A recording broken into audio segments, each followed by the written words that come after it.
आपण 29 ऑगस्टला मुंबईला जातोय. 27 ऑगस्टला सकाळी 10 वाजता आपण आंतरवालीहून मुंबईकडे सकाळी 10 वाजता निघणार. आपला मार्ग असणार आहे आंतरवालीहून महाकाळा, शहागड चौक, बोरी गांधारी फाटा, डोमलगाव फाटा, साष्ट पिंपळगाव, बळेगाव, आपेगाव फाटा, हिरडपुरी, त्यानंतर आंबट टाकळी, नवगाव, तुळजापूर, वडवाळी, आपेगाव, माऊलींच, वाघाडी, पैठण मध्ये एक आगड नांदर पण आहे, उचेगाव पण आहे मध्ये. या फाट्यावरून आपण सरळ पैठणला जातोय. पैठणहून पाटेगाव, गोठण मार्गे, गोठणहून आपण तळणी, शेवगाव, जिल्हा अहिल्यानगर. तिथून आपण पुढं वडुले, मळेगाव, सामनगाव, ढोरजळगाव फाटा, तिथून पुढे मिरीमाका. त्याच्यानंतर आपण पांढरी पुलावरती जातोय, जिल्हा अहिल्यानगरच. तिथून आपण पुढं शेंडी मार्गे कुठं अहिल्यानगरच्या बायपास मार्गे आपण कल्याण फाट्यावरती जातोय, ज्याला निप्ती चौक म्हणलं जातं. त्या निप्ती चौकातून पुढं आपण आळ्या फाट्यावरून नारायणगाव आणि संध्याकाळी 27 ऑगस्टला संध्याकाळी आपण शिवनेरी गडावरती, किल्ल्यावरती त्या जुन्नरला आपण मुक्कामी जातो. 28 ऑगस्ट रोजी सकाळी शिवनेरी गडाचं दर्शन घेऊन ती पवित्र माती कंपाळाला लावून आपण पुढं राजगुरू खेड मार्गे आपण चाकणला जातोय. चाकणहून तळेगाव, लोणावळा, पनवेल, वाशी, चेंबूर या मार्गे 28 ऑगस्टला सकाळी आपण 28 ऑगस्टला संध्याकाळी आपण आझाद मैदानला जातोय.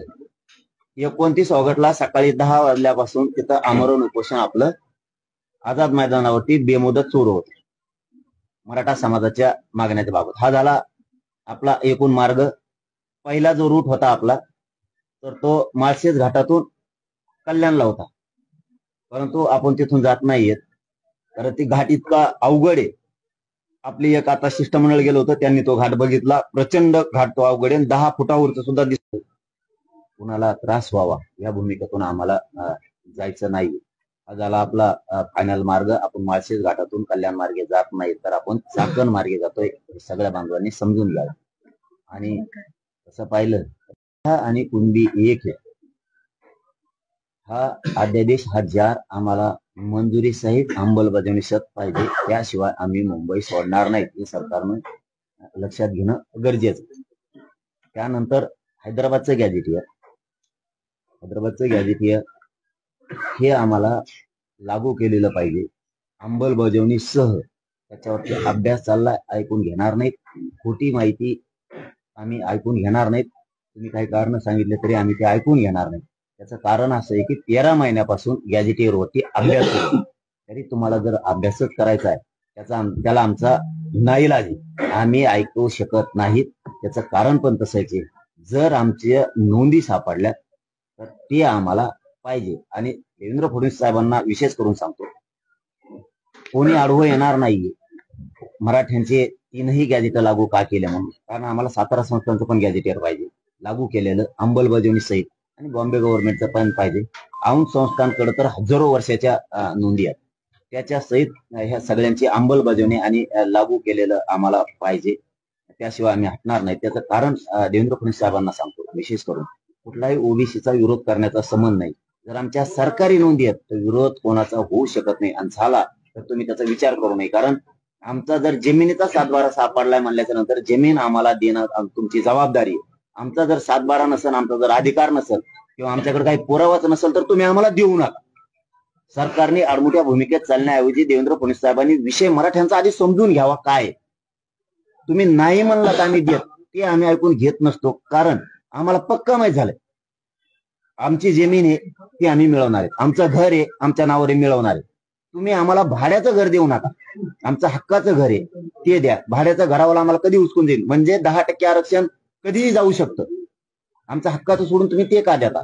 आमची जमीन सातबाऱ्या नावाची असून ती जमीन तुम्ही आम्हाला देण्याऐवजी तुम्ही आम्हाला बटाईनी कशामुळे देता? ती बटाईदार 1-2 वर्ष ठेवून हकलून देईल आम्हाला. त्याच्यापेक्षा आमची हक्काची जमीन आहे, आमची हक्काची जमीन आहे ती द्यायची सोडून तुम्ही आम्हाला बटाई का देता? आम्ही जमीन कसू आणि मोठे होऊ. तसाच तोच उद्देश आरक्षणाला हे उदाहरण लागू होत आहे. आमच्या हक्काच्या नोंदी आहेत 150 वर्षापूर्वीच्या. तुम्हाला 90ला 89ला आता आरक्षण मिळालं, 1989ला 90ला. आमच्या 150 वर्षाच्या नोंदी आहेत कुणबी म्हणूनच्या. कुणबी म्हणजे आता सुधारित शब्द शेती, शेतीचे लाज नाही आम्हाला. आम्ही शेतकरी आहेत, आम्ही क्षेत्रीय मराठी आहेत, आम्हाला काय लाज नाही. तुम्ही आधी फडणवीस साहेब समजून घ्या. सरकारी नोंदीला जर विरोध करणार असला यावले कुणी तर हे तुम्ही ऐकू नये. या मताचे आम्ही म्हणतो का त्यांचं काढून आम्हाला द्या, आमचं हे ते द्या म्हणतोय आम्ही. आमच्या नोंदी लागू करायला 3 गॅजेटची हरकत नाही, हे सुद्धा तुम्ही समजून घ्या. आमची तिसरी मागणी आहे, सगळे सोयरेची अधिसूचना तुम्ही काढली, सगळे सोयरेची अधिसूचना काढली, तिची अंमलबजावणी नाही. तुम्ही आम्हाला त्यावेळेस वासित सांगितलं होतं, आम्ही आता 2012च्या कायद्यात दुरुस्ती केली, आम्हाला 6 महिन्याचा अंमलबजावणीसाठी वेळ द्या. हरकती मागून त्याच्यावरती त्याची छाननी करतो. आता छाननी करून आणि आम्ही दिलेला वेळ मिळून 1.5 वर्ष झालं.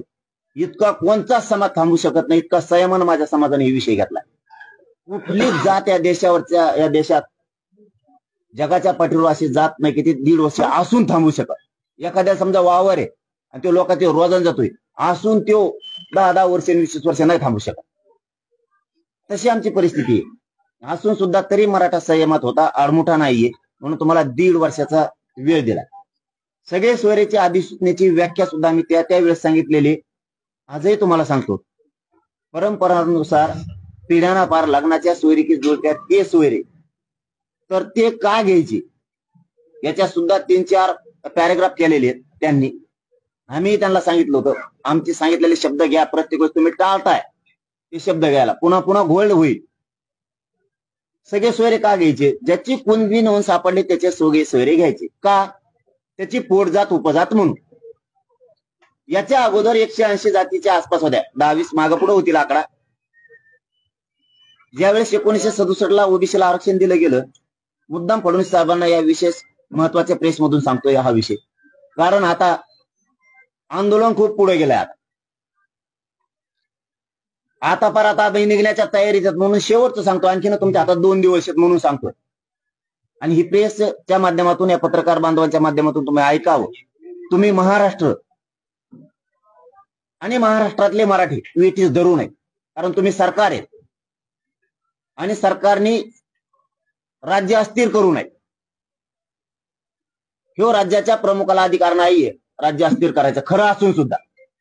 सरकार जर आडमुठ्याच्या भूमिकेत जाणार असलं तर ही देशासाठी आणि राज्यासाठी लाजिरवाणी गोष्ट. मराठ्याचा असून देत नाहीत म्हणल्याच्या नंतर आडमुठा आता मराठा नाही तर सरकार आहे. हे का सांगतोय? ज्याची कुणबी नोंद निघाली त्याचे सगळे सोयरे म्हणजे कोण? त्याची पोटजात उपजात म्हणून घ्या. का? याच्या अगोदर ज्यावेळेस 1967ला 180 जाती होत्या, त्यावेळेस ज्या जाती होत्या ओबीसीच्या घातलेल्या त्यांचे सगळे सोयरे तुम्ही आरक्षणात घेतलेले. ते सगळे सोयरेच आहेत आमच्या भाषात.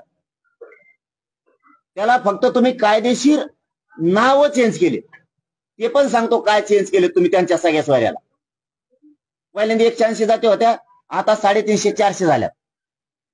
हे सगळे सोयरे आत घेतले तुम्ही सोयीनुसार, फक्त त्यांचं नाव बदलिलं. त्यांना सगळ्या सोयऱ्याला नाव काय दिलं? पोट जात उपजात. सरकारी शब्द जोडला त्याच्याबरोबर, फक्त सगळे सोयरे शब्दाने वापरला त्यांनी त्यावेळेस.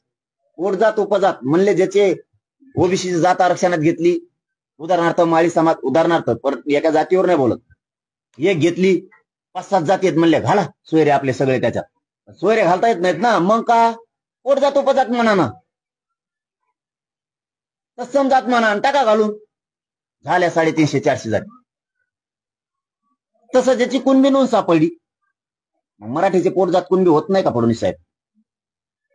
आमचे सगळे सोयरे, कारण त्या कुणबीचा आमचा व्यवसाय एकच आहे. कुणबी म्हणजे शेतकरी, त्याचा व्यवसाय शेती, आमचा व्यवसाय शेती. आरक्षण हे शेती व्यवसायावर दिलेलं आहे किंवा व्यवसायावर दिलेलं आहे. ज्याला ज्याला दिलं त्याला त्याला व्यवसायानुसार दिलंय. मी एकदा गिरीश महाजन साहेबाला, फडणवीस साहेब तुम्हाला विशेष करून सांगतो, कारण म्हणून मी महत्वाची पत्रकार परिषद बोलवली. मला एकदा सगळं काय ते बोलायचंय, मला उद्यापासून बोलायचंच नाही, चर्चा फिरच्या बंद होणार आहेत म्हणून. गिरीश महाजन साहेबांनी सांगितलं होतं त्यावेळेस. आम्ही त्यांना विचारलं, बाबा पश्चिम महाराष्ट्रात आमचे नाते आहेत मराठवाड्याचे नाते विदर्भात आहेत, त्यांना आरक्षण आहे विदर्भात, आम्हाला कमवून नाही. ते म्हणले त्यांचा व्यवसाय शेती. आणि म्हणलं मग आम्ही काय वाटगे आणतो का इकडं? आमच्याकडे काय समुद्र आहे का? आमचा व्यवसाय शेतीचे निकष सगळे जुळत आहेत. त्यांचे आमचे रोटीबिटी व्यवहार आहे, परंपरा आहे, धर्माची आहे, संस्कृतीची आहे, रोटीबिटी व्यवहाराची आहे, सणावारांची, उत्सवाची, व्यवसायाची. आमचं त्यांचं सगळं साम्य आहे, तत्सम आहेत आम्ही. त्यांच्यासारखेच आहेत, तत्सम म्हणजे तसेच आहेत आम्ही. तत्समचा अर्थ त्यांनी सरकारनं त्यांच्या शब्दकोशात, केंद्रीय मागासवर्ग आयोगाच्या शब्दकोशात तो शब्द घातलाय तत्सम. त्यांनी तोच नाही पण तसा. आपण सारखे दिसत नाहीत. मग त्याचा व्यवसाय ते म्हणले बागवान, म्हणले शेती करतो, बागायती करतो. माळी बी म्हणले बागायती करतो. लगेच माळीनी म्हणजे या येवल्याचे त्या गचपाण्यानी त्याने लगेच सांगितलं आमचा व्यवसाय म्हणले बागायती, आम्ही शेती करतो. बागवान घाला म्हणले आमचाच भाऊ आहे. सत्य सांगायलो हा, घातले बागवान. का? व्यवसाय सारखा आहे ना. माळ्याचा व्यवसाय बागायती करणं आहे, त्याचा बागायतीचे किंवा तो कष्ट करतो, उत्पन्न काढतो, याचा अर्थ हेच आहेत आमच्या गावरान भाषेत. मग मराठी काय करते? म्हणजे हे सत्य. त्यांनी व्यवसायाच्या आधारावर लोक घातले आतापर्यंत. आमचं म्हणणं आहे आमचा व्यवसाय शेती. कुणबी आणि मराठी एक आहेत. मराठवाड्यातला मराठा हा कुणबी आहे. मराठवाड्यातला सगळा मराठा कुणबी आहे. मी आधीच्या जातीचे उदाहरण दिले, फक्त जात म्हणून नाही दिले, उदाहरण म्हणून दिले. यावलेलं पुन्हा जातीकडनी मी फक्त उदाहरणासाठी तो विषय घेतलाय, माझ्या गोरगरीब मराठा समाजाला कळावं म्हणून आणि देवेंद्र फडणवीस साहेबाला कळावं म्हणून. त्याच्यामुळं सगळे सोयरे पोटजात उपजात म्हणून घ्या, आमचा व्यवसाय एक हे म्हणून घ्या, तत्सम हे म्हणून घ्या. ज्याची कुणबी नोंद सापडली त्याचे सोयरे. लय झालं तर ज्याची कुणबी नोंद सापडली असणारा मराठा त्याचा सोयरा कशावर, हेच जर सरकारला बघायचं असेल तर शपथपत्र घ्या 100 रुपयाच्या बॉन्डवर आमच्याकडून. ज्याची कुणबी नोंद निघाली त्याच्या सोयऱ्याकडून की हो बाबा हे माझा पाहुणाचे, माझा आमचा व्यवसाय सारखाच आहे, तुम्हाला जे घ्यायचे ग्रह चौकशी करा, तो सोयराच आहे का? या 2 सूट द्यायला तयार आहेत, आणखीन काय पाहिजे? पण व्याख्या सरकारनं समजून घ्या. ज्याची कुणबी नोंद सापडली त्याचे सगळे सोयरे आरक्षणात घालायचे. म्हणजे का आणि कशामुळं? तर त्यांचा व्यवसाय सारखा आहे म्हणून, त्यांची पोटजात उपजात हे म्हणून, त्यांचे रुटीबिटी व्यवहार आहेत, त्यांच्या चाली रूढी परंपरा धर्मानुसार किंवा तुमच्या केंद्रीय आयोगाच्या मागासवर्ग आयोगाच्या निकषानुसार सगळ्या बसत्यात म्हणून. आणि जो कुणबी आणि मराठा आहे हे तत्सम आहेत, तसेच आहेत म्हणून द्या. व्याख्याचा गैरअर्थ करून पितृसत्ताकडे विनाकारण नेऊ नका. जसे त्यांचे सगळे सोयरे पोटजाती उपजाती घेतल्या म्हणून आमचेही घ्या. आपले 5वं मागणं त्यांनी सांगितलं होतं सर सकट तुमचे गुन्हे मागे घेतो, कारण हल्ला आमच्यावर झाला. याच ठिकाणी ज्या ठिकाणी माझे महंत गुरुवर्य सगळी मंडळी संत महंत बसलेत, याच ठिकाणावरती रक्ताच्या थारोळ्यात माझ्या मायमावल्या पडल्या होत्या. हीच ती जागा आहे. या जागेवरती रक्ताच्या थारोळ्यात आमच्या आई बहिणी समाजाच्या पडल्या होत्या. त्यावेळेस त्यांनी आमच्यावरच केस झाल्या 307 सारख्या, आमच्यावर, आम्ही मार खाऊन. म्हणून त्यांनी सांगितलं होतं की ह्या सगळ्या खोट्या केसेस झालेल्या. त्यावेळेस ते मीडियात पण आलेलं आहे. आम्ही या सरसकट राज्यातल्या सगळ्या केसेस मागे घेतो, आणखीन घेतलेल्या नाहीत. जी 6वी 7वी मागणी की मराठा आरक्षणासाठी जे आमच्या बांधवांनी बलिदान दिलीत, त्यांच्या नोकऱ्या आणि आर्थिक निधी आणखीन दिलेले नाहीत, कारण आमचं कुटुंब उघड्यावर पडलेत. यांच्या भावनेशी मुख्यमंत्र्यांनी खेळायला नाही पाहिजे, कारण शेवटी बारीक बारीक लेकरं सांभाळायचे कसे. करता पुरुष घरात गेल्याच्या नंतर ज्याचे त्याचे हाल ज्याला त्याला माहित असते, हे मुख्यमंत्र्यांनी समजून घेणं गरजेचं आहे. म्हणून तुम्हाला आज आम्ही प्रेमानं सांगतोय, तुम्ही ही प्रेमाची विनंती लक्षात घ्या. फडणवीस साहेब, पुन्हा पुन्हा आडमोठं समजू नका. तुम्ही वाकड्यात घुसता म्हणून मी बोलतो. तुम्ही जर समाजाशी सभ्य वागायला लागलात, समाजाने मागितलंय जे सत्य ते जर द्यायला लागलात, तर हे समाज डोक्यावर घेईन म्हणतोय तुम्हाला. ना शब्द आहे माझा.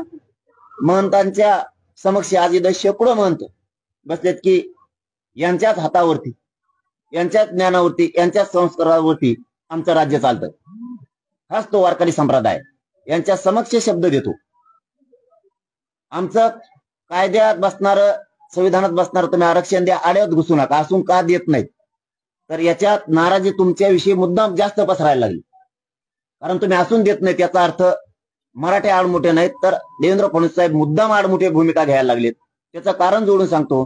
परवा 20-21 तारखेला न बसणाऱ्या जाती 29 जाती ओबीसी आरक्षणात फडणवीस साहेबांनी घातल्या. न बसणाऱ्या. मग याला म्हणतात मराठ्याला खुन्नस देणं. तुमच्या समोर तुम्हाला अशी वागणूक दिलं, तुम्ही एखादी मागणी करणं आता या मंडप मध्ये, आणि मी तुमच्या समोर तुम्ही एक मागणी केली आणि मी खुनशीनं दुसरंच बोललोय, तुमच्या मन दुखत असते. मागणी आमची, रात्रंदिवस जीव जाळतोय समाज, करोडो समाज रस्त्यावर, आणि तुम्ही 29 जाती आरक्षणात घालता आणि मराठ्याला देत नाही. याचा अर्थ होतो हे खुन्नस मी नाही देत मराठ्याला. तुमच्या नाकावर टिचून मी 29 जाती आरक्षणात घातल्या, नाही देत मराठ्या. याचा अर्थ हे होतो. आणि मग ही भूमिका आता मान्य नाही. आजचे दिवस तुम्हाला प्रेमानं विनंती करून सांगतो, आणखीन आज उद्याचा दिवस तुमच्या हातात आहे. आम्हाला मुंबईला यायचं नाही. आम्हाला काय करायचं मुंबईला आरक्षणाची अंमलबजावणी केल्या? आम्हाला काय काय गरज काय पडली मुंबईला जायची? गरज नाही आम्हाला. तुम्ही आमचे मागण्या येतात त्या देऊन टाका. इथं बसलेला सगळा वारकरी संप्रदायाचा महंत बसलेत. मला प्रामाणिकपणानं सांगा, तुमची जर गावात एखाद्या बांधवाची जमीन 7/12 आहे, तर तुम्ही कसं काय देणार नाहीत? मग आडमुठं कोण? म्हणून आज उद्या हातात आहे. आणखीनही फडणवीस साहेबाला संधीचं सोनं करा उलट तुम्ही. तुम्हाला वाटतं ओबीसी तुमचे, तर मराठे तुमचे होतील. आम्हाला काय घेणं पडलंय राजकारणाचं? पण तुम्ही नाही दिलं तर तुम्हाला शेवटचं सांगतो, मी सरकार सुद्धा उचलून टाकू शकता. तुम्हाला वाटण काय काय नाही. मी माझ्या समाजाच्या लेकराचं रडणं बघितलंय, वेदना बघितल्यात, माझ्या जातीचे हाल मी बघितले. मी सोडित नसतो. मग मी जर एकदा 10 वाजता 27 ला अंतरवाली सोडली, तर मी मंत्र्यांचं कोणाचंच ऐकत नसतो. मग कारण मराठ्यांना सांगतो आणि महंताला विशेष करून सांगतो, तुमच्या हातावरती आमचं राज्य आहे, तुमच्या विचारावर आमचं राज्य आहे. वारकरी संप्रदायाचे आम्ही भक्त आहेत. मी आडमुठा नाहीये. मी माझ्या लेकरासाठी झुंजतोय, गरीबाच्या. आणि ते जर आडमुठापणा करत असले तर दोष कोणाला द्यायचा ते तुम्ही ठरवा. तुम्हाला मुद्दाम बोलवलंय. दोष कोणाला द्यायचा? मला का माझ्या समाजाला का सरकारला? मागणी आजची नाही, ते पण तुमच्या कानावरती टाकून ठेवतो. आणि फडणवीस साहेब तुम्हालाही सांगतो आणि मुंबईकरांसाठी सुद्धा सांगतो, तारीख डिक्लेअर केलेली याच पत्रकार बांधवाच्या समक्ष केलेली 4 महिन्यापूर्वी. 4 महिन्यात काय हालचाली केल्या? काहीच नाही. मग आडमुठं कोण? माझं असून माझ्या मराठ्यांच्या पोरं मेलेले मी कसं काय बघायचं? मी कोणता क्षेत्रीय मराठा आहे? मग लेकराच्या धडाधड इथं मुर्दे पडायला लागलेत, सरकार पाडायला लागलंय. मग मी कसं काय शांत बसणार? म्हणून ही 4 महिन्यापूर्वी तारीख डिक्लेअर केलेली आपण. आता ते झाले 4 महिने. याच्यातलं आतलं पुन्हा एकदा सांगतो. 2 महिन्यापूर्वी 288 आमदाराला मी फोन केले. त्याच्यात 2 उपमुख्यमंत्री आणि फडणवीस साहेब मुख्यमंत्री साहेब सुद्धा. मी कधीच फडणवीस साहेबाला 2 वर्षात बोललो नाही. स्वतःहून म्हणतो, त्यांचे लोक आले असते फोन घेऊन. मी स्वतः 2 महिन्यापूर्वी फोन लावला. हे मुंबईकराला माहित पाहिजे, माझ्या महाराष्ट्रातल्या मराठ्याला माहित पाहिजे. मी स्वतः फोन केला आणि त्यांना सांगितलं, तुम्ही अंतरवाली लिहा. काडी सुद्धा पायाखाली वाजणार नाही, कुणी आईला सुद्धा म्हणणार नाही. कारण खानदानी मराठीत आम्ही सन्मानानं बोलवल्यावर अपमान करून वापस पाठवणारी जात आमची नाही. तुम्ही अंतरवाली लिहा. मला गरीब मराठ्यांचं घराणं वेदना व्यथा तुमच्याजवळ आरक्षणाच्या मांडायच्या 2 महिन्यापूर्वी हे त्यांना सांगितलं. 26 तारखेला ऑगस्टच्या आत तुम्ही आमच्या मागणीची अंमलबजावणी करा. या विषयावर आम्हाला तुमच्याशी प्रत्यक्ष बोलायचं. पुन्हा म्हणू नका चर्चेला बसत नाहीत, बोलत नाहीत, पुन्हा गैरसमज समाजात पसरिता. म्हणून मी त्यांना त्याच वेळेस सांगितलं होतं आम्हाला मुंबईला यायचं नाहीये. 26 तारखेपर्यंत ऑगस्टच्या सगळ्या मागणीची अंमलबजावणी करा. आता मुंबईकरांना सांगतो आमची काय चूक. 4 महिन्यापूर्वी मला माहित बी नव्हतं गणपती बाप्पा बसणार आहेत म्हणून. आणि ती हिंदू धर्माची संस्कृती आम्ही जतन करतो. आम्ही डोक्यावर घेऊन गणपतीला नाचतो इथं खेड्यापाड्यानी. वारकरी संप्रदायाची सगळ्या परंपरा आम्ही पाळतो, सगळे संस्कार पाळतो. आम्ही ती न्याय देणारी भूमी आहे मुंबईतली. गरिबांच्या लेकराला न्याय मागायला यायला लागलो, कोणाला त्रास व्हावा म्हणून नाही. बरं, आम्ही जर हे मुख्यमंत्र्यांना 2 महिन्यापूर्वी सांगितलंय आणि तारीख डिक्लेअर 4 महिन्यापूर्वी केली, जर आता देवेंद्र फडणवीस लक्षच घालत नसतील तर आडमुठं कोण हे मुंबईकरांनी त्यांनाच प्रश्न विचारा. आम्हाला नाही. मी येणार आहे. मी 29 ला मुंबईत येणार आहे आणि आरक्षण पण घेणार आहे. फक्त माहीत नसणाऱ्या गोष्टी सुद्धा सगळ्या राज्याला, फडणवीस साहेबांना, पुन्हा राज्यातल्या जनतेलाही सांगतोय. अशा 8-9 मागण्या आम्ही तुमच्याकडे दिलेल्या आहेत. त्याची अंमलबजावणी तुम्ही 26च्या आत द्या. पुन्हा एकदा सांगतोय, त्यावेळेस गिरीश साहेब महाजन साहेब म्हणले होते, दुसऱ्या विषयात आलो पुन्हा, तुमची मागणी म्हणी मराठा आणि कुणबी एक हेच व्यासपीठ येते. इथंच बसलेली होती. आणि कायदा तसा पारित करता येत नाही, तसं देता येत नाही. कायदा पारित करायला आधार लागतो. पटलं मराठ्याला. पुन्हा पुन्हा मुंबईकरांना महाराष्ट्राला सांगतो, फडणवीस साहेबांना सुद्धा सांगतो, पटलं आम्हाला. जर आधारच नसेल तर कायदा पारित होईल कसा, मग ते टिकन कसं. आता सांगतो, त्यांनी समिती गठीत केली, जस्टिस शिंदे साहेबाची, न्यायमूर्ती शिंदे साहेबाची समिती. त्या समितीनं 58 लाख नोंदी शोधल्या. त्याचे 3 खंड केले आणि सरकारला अहवाल दिला. सरकारनं 3ही खंड स्वीकारलेत नोंदीचे. गिरीश महाजन साहेब आणि फडणवीस साहेब, तुम्हाला आठवण करून देतो, ते तुमच्याच वतीने आले होते. त्यावेळेस तुम्ही म्हणले होते आधार असल्याशिवाय कायदा पारित करता येत नाही. आता मराठा आणि कुणबी एक हे कायदा पारित करायला 58 लाख नोंदीचा तुम्हाला आधार, याच्यापेक्षा किती पाहिजे. मी कुठं आडमुठे दे, मला मराठी पण सांगा आणि सरकार पण सांगा. आता समिती तुमची गठीत तुम्ही केली, नोंदी तुम्ही शोधल्या, सरकार तुमचं, अहवाल तुम्ही स्वीकारलाय, आम्ही नाही. तुमचं तुम्हाला सांगतो आडमुठं कोण आहे. म्हणून मराठे पेटून उठलेत फडणवीस साहेब. त्यांच्या लक्षात आलंय मराठा आणि कुणबी एक जे आर काढायला आधार पाहिजे म्हणले तुम्ही. 58 लाख नोंदीचा आधार आहे. आता कसं काय देणार. बाकीच्या ज्या जाती घातल्या ओबीसीत त्यांना कोणता आधार आहे, कुठलाच नाही. तरी त्यांना दिलं. आम्हाला तर आधार आहे. आम्ही डायरेक्ट 7/12 दाखवतोय, सरकारी नोंद दाखवतोय डायरेक्ट. त्यांजवळ कुठे, त्यांजवळ नाही तरी पण दिलं. आमजवळ हाई तरी देत नाहीत. म्हणून मराठा आणि कुणबी एक जे आर काढा, आणखीन 2 दिवस तुमच्या हातात. त्याची अंमलबजावणीच पाहिजे. मी अंमलबजावणीशिवाय एकाही मागणीत मागे सरकू शकत नाही. मराठा समाजाला सांगतो, मागण्या सगळ्या सांगितल्यात, त्याच्यावरती मी ठाम आहे. मराठी पण ठाम आहे. सगळ्यांनी आजपासून आणखीन 1-2 दिवस हातात येत. आता कामधंदे सोडा. राज्यातल्या सगळ्या मराठ्यांनी कामधंदे बंद. नोकरदार वर्ग, कर्मचारी वर्गाने कामधंदे बंद करा.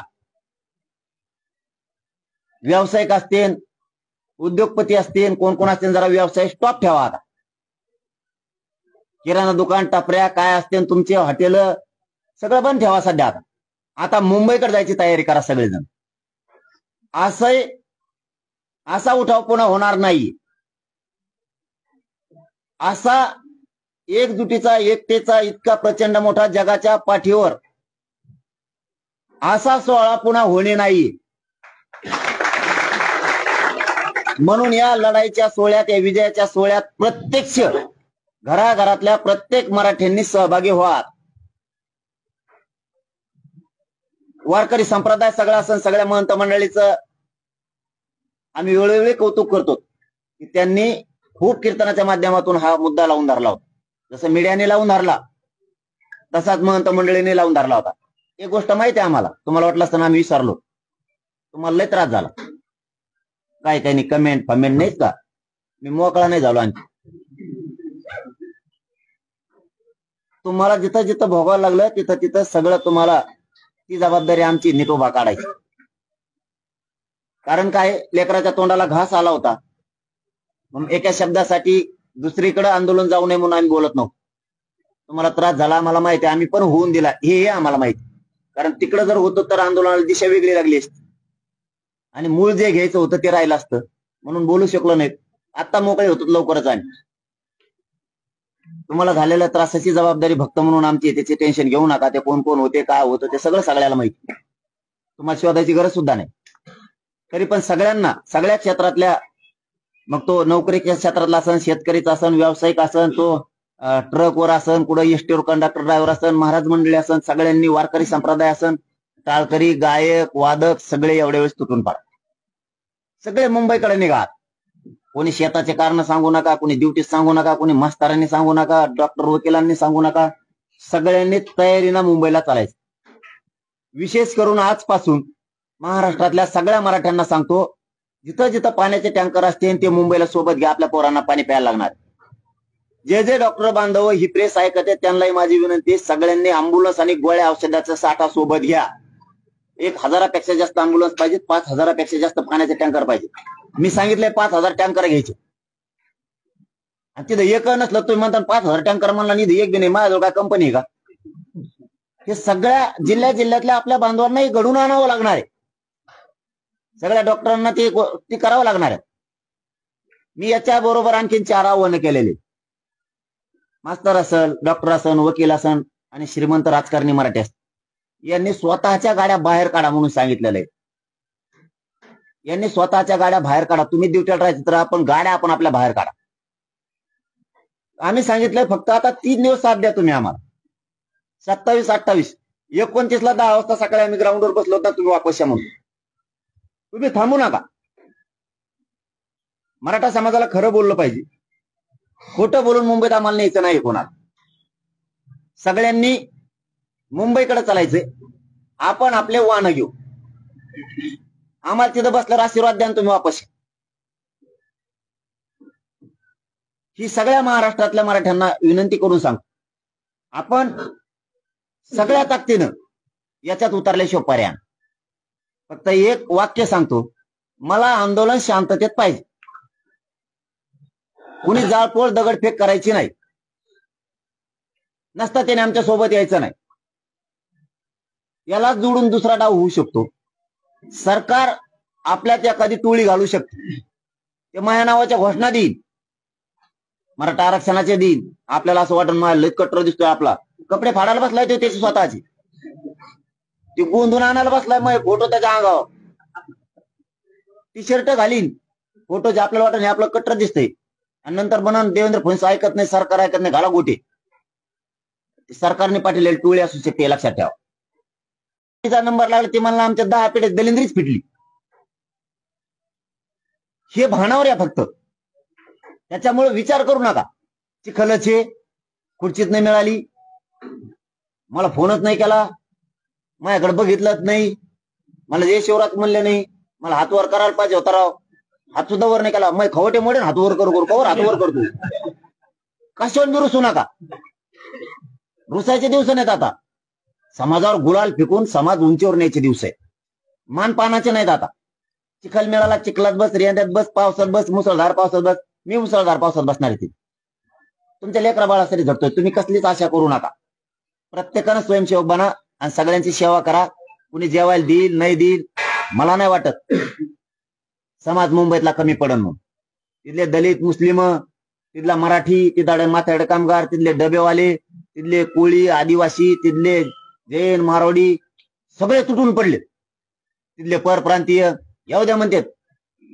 इंदे बारा ते परप्रांतीय म्हणते इंदे बारा अंदो हा करून गे म्हणलं कचाकच खाऊ घालिंगे म्हणले. घालू तर घालू त्याला काय, आम्हाला कोण येते म्हणले कचाकच खाऊ घालिंगे म्हणलं मग आम्ही खाईंगे त्याला काय म्हणून दे म्हणलं किती.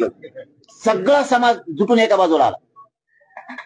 कारण त्यांना वाटतं गरीबाचे लेकरं मुंबईत यायला लागले, शेतकऱ्याचे पोर आहेत, एक दिवस तांबर पाणी देऊ, एक भाकर देऊ, आपण सेवा करू, गरीबाचे लेकरं मुंबईत यायले तर.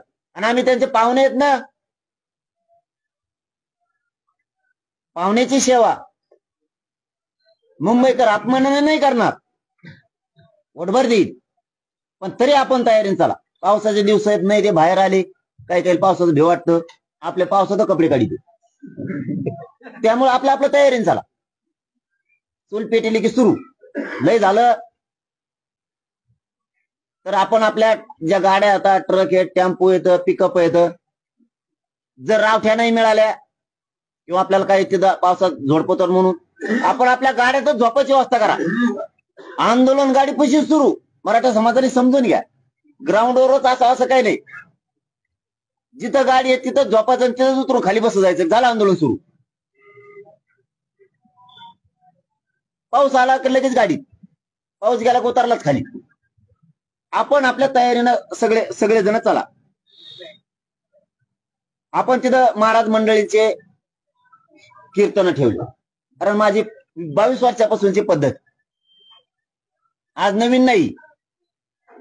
आमच्या मराठवाड्यातल्या काही पश्चिम महाराष्ट्रातल्या भागातल्या महाराज मंडळींना माहिती, मी आंदोलन ठेवलं की पहिले कीर्तन असतं आपले. जेव्हा आम्ही 2-2, 4-4 जण बसत होतो तेव्हा सुद्धा कीर्तन ठेवत होतो. जाधव महाराज खरं आहे की नाही, बिगर सुपारीच परत सुपारी द्यायला हाय काय कोणाला. कौतुक आहे आम्हाला वारकरी संप्रदायाचं, एकाने एक चारा नाही मागितला नाही आम्हाला, एकाने सुद्धा चाराने. आता नुसते फोन गेले बाबाजींना की तुम्ही तुमचं कीर्तन आहे, ते म्हणले आलोच, ते म्हणले नारळ सुद्धा नाही भेटणार, ते म्हणले आम्ही मागितलंच कवा, आम्हाला नको. पण समाजासाठी लढायची वेळ आली ना आम्हाला संप्रदायाच्या माध्यमातून तुम्हाला. आणि काय होतं त्याच्यातून लाखो करोडो पोरं बसलेले असतात. वारकरी संप्रदायाचे विचार डोक्यात रुजतात, नसतं आता वेगळेच विचार सुरू आहेत. मोबाईल सुरू केला की धांगडांग सुरू होत, तेच ऐकत आहेत. कमीत कमी लाखो तरुण पोराला, बसलेल्या करोडो समाजाला तुमच्या माध्यमातून वारकरी संप्रदायाचे विचार त्यांच्या बुद्धीवर पडतात आणि परिणाम होतो. जसा मराठी एक येत नव्हती, मी इमानदारीचा मेसेज दिला, मॅनेज न होण्याचा, मराठी एक झाली, तसं वारकरी संप्रदायाचे विचार रुजू शकतात नवीन पिढीत. ते जर त्यांच्या डोक्यावर सारख्या शब्दाचे घाव घालत गेलो आपण तर परिवर्तन होतं. काही काही पोरं लांब आहेत, जुळत आहेत, काही माणसं लांब आहेत, पुन्हा जुळतात. आम्ही बऱ्याचशा गोष्टी त्याच्यातून साधितो, आंदोलनच नाही तर वारकरी संप्रदायाचे विचार सुद्धा त्याच्यावर गेले पाहिजेत. हे सुद्धा ह्या एकजुटीच्या माध्यमातून काम करतो किंवा आंदोलनाच्या माध्यमातून काम करतो. आम्ही सुद्धा वारकरी संप्रदायाची एक मोठी बाजू घेऊन चालतोय की तुमचे विचार मांडत राहा. लोक ते विचार नाही मांडत, गाण्याच्या पार्ट्या आणतील, ते काय असते ते ऑर्केस्ट्रा का काय अशा गोष्टी आणतील. मी कीर्तनच ठेवतो 22 वर्षापासून. याच्या पाठीमागं आंदोलन पण आहे आणि याच्या पाठीमागं वारकरी संप्रदायाचा विचार सुद्धा रुजणं गरजेचं आहे, हेही काम करतो. कारण ही सोपी गोष्ट नाही, मी ते घडून आणतो. म्हणून सगळ्या महंतांचे तिथं प्रेसच्या पत्रकाराच्या माध्यमातून, बांधवांच्या माध्यमातून सांगतो की तिथं कीर्तन खूप भव्य दिव्य होणार आहे. तशी मुंबईकरांनी आता कालपासून सिस्टम बदलली, त्यांना माहित झालं की महंतांची साऊंड सिस्टम त्यांनी बदलल्यात असे आम्हाला माहिती आली. खूप मोठ्या तयारीला मुंबईकर सुद्धा लागले. मोठमोठ्या महंत मंडळीचे कीर्तन होणार आहेत, हे महाराष्ट्रातल्या मराठा समाजालाही सांगतो. तिथं शिवशाहिरांच्या पोवाडे सुद्धा होणार आहेत, शाहिरी खूप मोठमोठ्याले शाहीर बोलवलेत आपण तिथं सुद्धा. तिथं दुपारच्याला तेही कार्यक्रम होते. परत दुपारी आता गिरीबाबाजींनी आमच्या कसं नियोजन जोडलंय मला माहित नाही. दुपारच्याला तिथं संगीत भजन सुद्धा आहे. पण ते संगीत भजन मुंबईकरांना तुम्हाला सांगतो तुमच्या नशिबानं तुम्हाला ऐकायला येणार आहेत. असले डेंजर वाजणारे आणलेत आम्ही, गाणारे असे एकदा जर ते भिडले ना धुपणच काढीत लोकांचं ऐकणार. असे निबार आणले. समजा आता माझी खेड्यातली भाषा आहे, त्यांची भाषा वेगळी असते. निबार म्हणजे काय कुस्त्या नाही खेळायचे आम्हाला तिथं, पण म्हणजे त्यांची जबरदस्त स्टाईल होती म्हणण्याची की जगानं ऐकली नाही कधी, भारतानं ऐकली नाही कधी. असे भयानक आहे काय, त्यांनी शब्द जरी तोंडातून फेकला तरी काटाच अंगावर उभा राहतो असे गायणारे. इतके मोठमोठ्याले गायणारे आणले. वादक तर असे इकडं भजन म्हणतात तिकडं ते वाजून काढितोय असे आवाज, इतके डेंजर आणले. मी मुंबईकरांसाठी सांगतो तुम्ही नशीबवान आहेत. हा खूप मोठा एक कीर्तनाचा महोत्सव सोहळा झाल्यासारखा सुद्धा होणार आहे. असा पृथ्वी तलावर झाला नसेल इतका मोठा सोहळा तिथं होणार आहे कीर्तनात सुद्धा. अनुभव घ्या. मुंबईकरांनी सुद्धा ड्युट्या सोडा. 5-5, 6-6, 7-7, 8-8 दिवस काय होत नाही राजानी. तुम्हाला देव काही कमी करणार नाही. मुंबईकरांना सांगतो की अप्रतिम सोहळा कीर्तनाचा लाभ घ्या. तुम्ही ऐका तिथं येऊ. हे किती समजावून सांगतेत. कसा अन्याय अत्याचार वाटतोय, वारकरी संप्रदायाचे विचार मांडतात, हे सगळ्यांनी मुंबईकरांनी सुद्धा ऐकलं पाहिजे. हे तुमच्यासाठी पण आहे, आमच्या सुख समाधानासाठी सुद्धा आहे. हे जनाच्या कल्याणासाठी आपण सगळे यज्ञ ठेवतो, कीर्तन ठेवतो. हे आंदोलन सुद्धा जनाच्या कल्याणासाठीचे आणि कीर्तन सुद्धा जनाच्या कल्याणासाठीचे. मोठमोठाले सगळे गायक वादक आहेत. याच्यात काय काय असे लाख लाख रुपये सुपाऱ्या काय असतं त्यांचं मानधन नाही. हात लावला बांधवांनी या आमच्या डिझेला नेऊ म्हणले. फक्त त्यांची एक आठ आहे. कुणाचा चारानं नको. समाजासाठी, या धर्मासाठी, वारकरी संप्रदायासाठी जर आम्हाला कीर्तन आणि लोकांना आरक्षण मिळतंय याच्यातच आमचा आनंद मानू. आम्ही बिना पैशाचं चारानं घेता येऊ आमच्या डिझेलाने. पण एक आठ आहे. फक्त मह कीर्तन आहे म्हणलं त्याशी पोराला म्हणा आठ येऊन. नाही ते पोरं गर्दी लई बसलेली ते म्हणते नाही पलीकडे बस जरा. ते म्हणते मग कीर्तन आहे. मग बाबाजींना सगळ्या सांगतो तुमचं कीर्तन आहे पोरायला सांगा फक्त. ते पटापटच वाट देणार लगेच. नाही तर त्याला काय माहित मग कोणी काय ते म्हणे पुढे जायसाठी करताय वाटतं. म्हणजे इकडे टाइम होऊन द्यायचा तरी बाबाजीला येऊन द्यायचे नाही राहत. तीही सगळ्या महाराष्ट्रातल्या पोरांना सांगतो बाबाजींचं जे जे कीर्तन आहे बहुतेक उद्याच्याला आपण ती प्रोग्राम महाराजांच्या कीर्तनाचा ती व्हायरल करायला लागलो. त्यानुसार पोरांनी नाव आले की ताबडतोब प्रस्ताव द्यायचा बाबाजींना सगळ्या मध्ये यायला. आणि शक्यतो बाबाजींना सगळ्यालाच विनंती तुम्ही मुंबईतच थांबा. आलेले बाबा, आणणारे बाबा यांना आम्हाला ताण कमी होईल तुमच्या थांबल्यामुळे. तुम्ही बरोबर ती सेटिंग बशीत आण. कोणत्या टायमाला कोणचं कीर्तन आहे. नाही ते एक बाबाजी आले त्यांचे टाळकरी कीर्तनकार आणि वाजवणारे ते तुमसंगत माघारी जायचे. आमचा असा लोचा होईल ते कुठून आणावं. त्यामुळे तुमचं शक्यतो सगळं साहित्य आम्हाला तिथंच राहू द्या. तुम्ही थांबा जाऊन द्या. पाहून द्या लॉस आमच्यामुळे एवढी बार काय करता मग. आता जे होईल ते होईल. कीर्तन तुमच्या आता घेतलेल्या तारखे मला चांगला माहिती. एवढे शिष्य पाठा जाऊन द्या. एवढं शिष्याला म्हणा घे बागून. आता काय करतो गर्दीतून बाहेरच येता ना म्हणा. त्या गर्दीतून बाहेर येता ना मी इथंच थांबवतो आता. ही महाराष्ट्राने सगळ्या समजून घ्या. महंत मंडळी सगळी सज्ज झाली.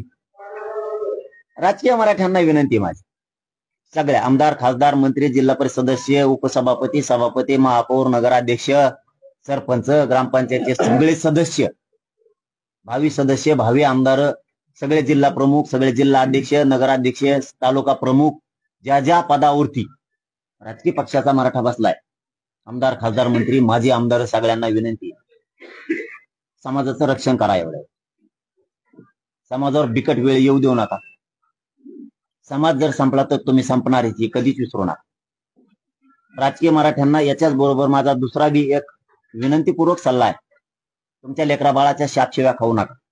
ते म्हणते बाबा मम्मी पप्पा आपली सत्ता होती त्यावेळेस तुम्ही मुंबईला नाही गेले. आज माझ्या आयुष्याचं वाटोळं झालं. सत्ता आहे म्हणून शिक्षण मोफत मिळणार नाही किंवा आमदार, खासदार, मंत्री फुकट फी भरणार नाही. तुमच्या पोराची फी नाही भरणार किंवा फुकट नोकरी लागणार. त्यासाठी आरक्षणच लागणार आहे. मराठा समाजानं सगळ्या राजकीय पक्षातल्या आमदार, खासदार, मंत्री, सगळ्या पदाधिकाऱ्यांना, नेत्यांना माझी हात जोडून अंतरवालीतून विनंती एवढ्या वेळेस मागं राहू नका. समाजाचं पाठीशी उभा राहा. तुम्ही सत्तेत येत म्हणून मराठ्यांच्या पोराचे डोके फोडू देऊ नका.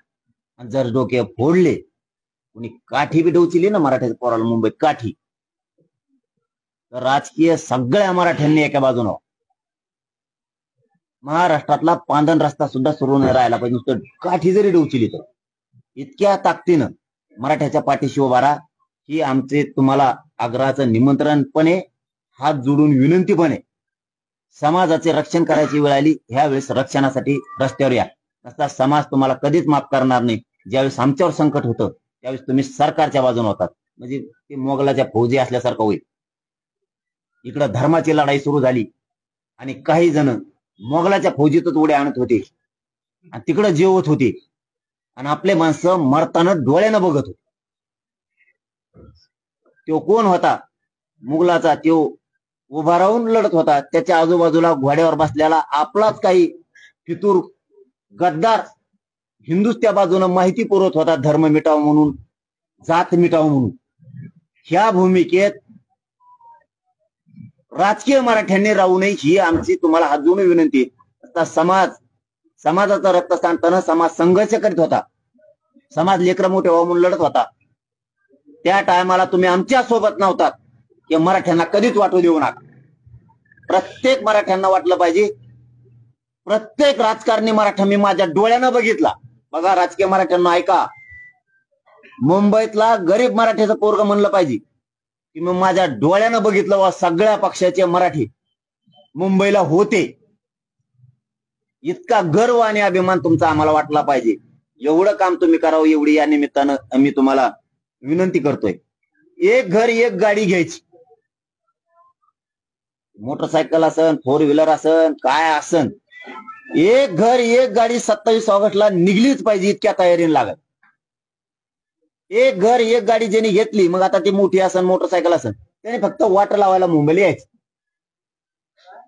मग त्याने त्याची गाडी घेऊन माघारी यायचं. मोटरसायकल वाल्याला एक महत्वाची सूचना आहे, ते ध्यानात ठेवा. तुम्हाला गाडी दम्माने हाणायची. तिथं रेस खेळायला नाही चाललो आपण. आपल्या दम्माने गेलं, सगळ्यात मग राहिलं तरी मुंबईला जायचं, सगळ्यात पुढे असलं तरी मुंबईला जायचं, ध्यानात ठेवा. माझ्या एकाही पोराचं नुकसान होता कामा नाही, त्याचा हातपाय मोडता कामा नाही, तो गाडी पडता कामा नाही, ध्यानात ठेवा. गाड्या दम्माने चालवा. नसता एकानेही मोटरसायकल मुंबईला घ्यायची नाही. जे जे पोरं मोटरसायकल घेणार आहेत त्यांच्या घरच्यांना सुद्धा सांगतो, त्याला घरीच सांगा गाडी दम्माने आण, नाही तर गाडीवर येऊ देऊ नका. त्याच्यापेक्षा फोर व्हीलर लावा. पण एकाने सुद्धा थांबायचं नाही. आहे ती पुरी ताकद ह्यावेळेस मराठ्यांनी ओतायची आणि मराठ्यांची शक्ती वाढवायची, मराठ्यांची शान वाढवायची. मराठा हरू द्यायचा नाही, ही मराठ्यावर जबाबदारी.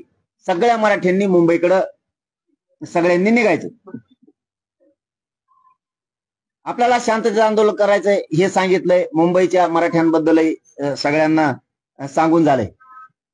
एक शेवटचा मंत्र आता मराठ्यांसाठी.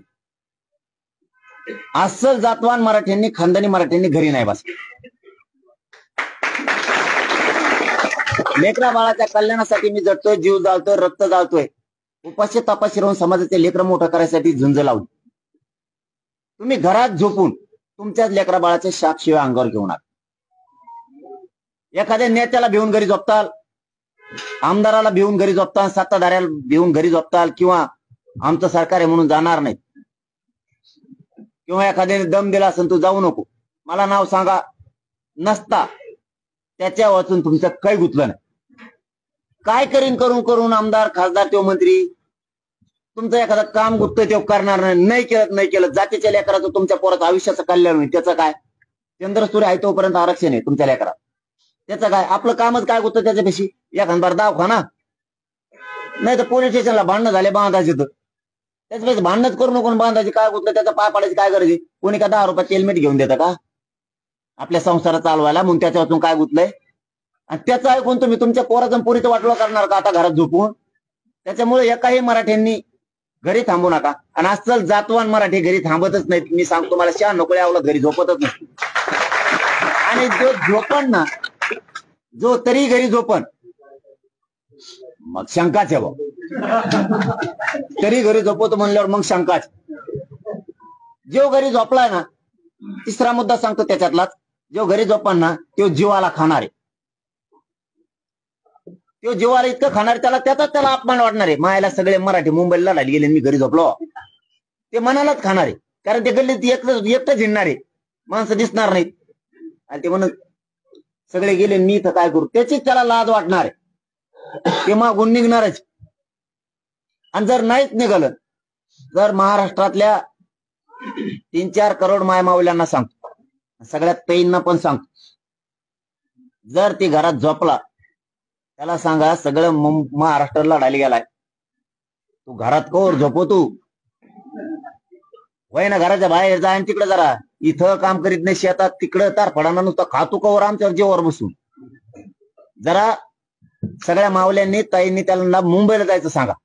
तुमच्या लेकरा बाळासाठी झटतोय म्हणून सांगतोय. पोरं बाळ लेकी बाळी मोठे करायचं शिका. मग एकाही मराठ्यांनी घरी झोपायचं नाही, हे सगळ्यांनी लक्षात ठेवायचंय.